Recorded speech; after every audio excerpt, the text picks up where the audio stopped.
nagbibihis na kami, nagpe-prepare kami kasi pabalik kami ng Kalaharan para mag-Tarawih. Yung mga kasama ko hindi pa sila tapos pero ako tapos na.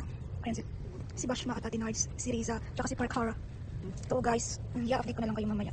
Bye! Update! Ang sarap ng higa namin! Ito, mag-isa lang siya. Mag-isa lang siya. Sarap ng buhay. Ito kami ngayon. Update. Sarap talaga ng buhay. Pag 5 days ang ano.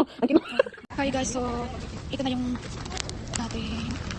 Pumunta kami ng mall para bumili ng mga abaya for Red. Then the next day wala na kami susuotin. I'm also with Parkhara, Basma, and dami niya.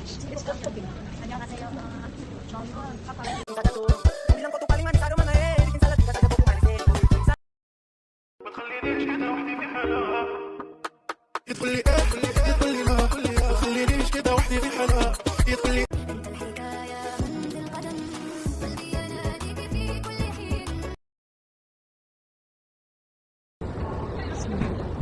ما شاء الله يا ربي لا اله الا الله صلى الله عليه وسلم يا ربي الحمد لله رب العالمين